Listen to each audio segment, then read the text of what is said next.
มื่อนี้มาเบิ่งอันไม่ใหญ่เพิ่นกวนคามทุกคนเพิ่นย่อมอันเพิ่นเฮ็ดอันย่อมเสือย่อมคามแบบคือนึกว่าจะยิงนุ่งเดี๋ยวไปเบิ่งกันพี่น้องเรายิงนุ่งก็คือยิงแบบนี้นี่ทุกคนไม่ใหญ่เพิ่นกำลังกวนคามแต่ว่าเสือย่อมคามเป็นราคาแพงได้ตัวละ500เจอมา600 800ก็ยังมีจะยังบ่ทันค่ะอันย่อมจักเทื่อบ่ตั้งแต่เฮามาถามนะเอาไว้โดนจังย่อมเทื่อนึงเป็นเดือนบ่ว้าเป็นเดือน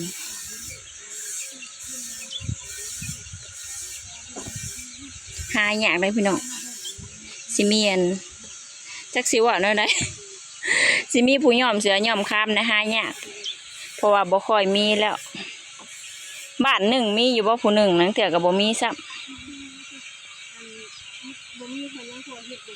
เฮ็ดบ่เป็นสิเบิดอันนั้นแหละเด้สิเบิดอันเพิ่นว่ายังผู้เฒ่าผู้แก่ที่มักเฮ็ดหั่นนะ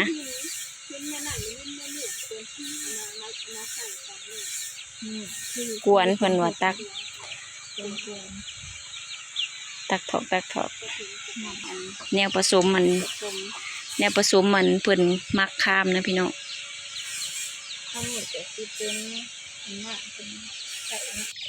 ตะมกตะแมกแนวย่อมคาม6เงินลายไห้ได้พี่น้อง1 2 3 4 5 6 7 8ไห้กวนดนอยู่บ่จะกวนนั่นเนี่ย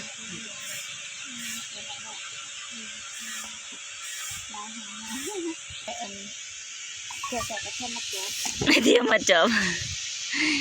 บัดทีละย่อมเสือจังสิทายให้พี่น้องเบิ่งเสือดำย่อมคามมังหินเอามาไว้ยังเนี่ย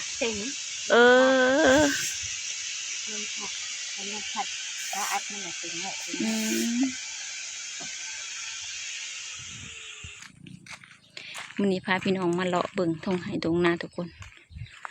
เขากำลังสีออกแต่ว่าบางทงนะสุกแล้วก็มีเลยทุกคนนี่พี่น้องทงนี่สิสุกแล้วเขาสิมีเขาดอแล้วก็เขางันเลยพี่น้องอันนี้เนี่ยสิเป็นเขาดอเขางันเนี่ยยังไม่ทันออกยังมันอยู่กำลังตั้งท้องมื้อนี้พาพี่น้องมาเลาะทงไห้ทงนาเด้อทุกคนพูนพี่น้องเขาทางหนาเฮาน่ะจะเป็นเขาดอแห้งอันนั้นน่ะเขาพันเขาเตี้ยมุมสุกแล้วทุกคนแต่ว่าอันนี้เนี่ยเป็นเขางันแบบสุกน้ำลังหมูแห้งดีร้อนมื้อนี้พาพี่น้องมาเลาะทงไห้ทงนาแล้วก็พร้อมทีมงานสวานขี่รถถีบ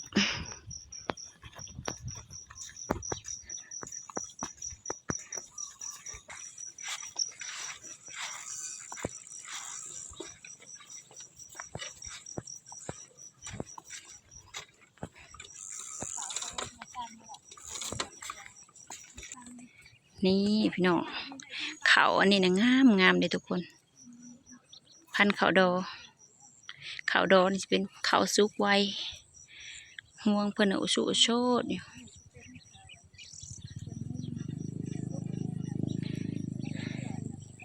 อันนี้สิเป็นนาหวานเลยพี่น้องนาหวานเนี่ยนะป้าปีนี้นะเขาจะหวานห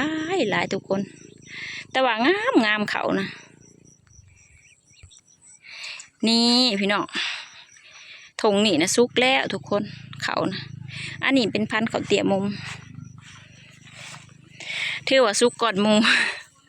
เขาเตี่ยมุมในซุกก่อนมุม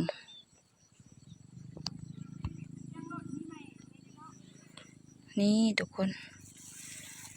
จนกรอบแต่ว่าถึงว่าสิกรอบแล้วผู้เจ้าเพิ่นก็ยังบ่ได้มาเกี่ยวเลยพี่น้องเพราะว่าฝนตกแห้งพี่น้อง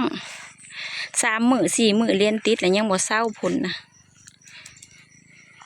ก็เลยโจ้ไว้ก่อนมื้อนี้เห็นแดดแน่ทุกคนมื้อนี้เห็นแดดแล้วก็คนก็เริ่มเกี่ยวเขาแล้ว เริ่มเก็บเริ่มเกี่ยว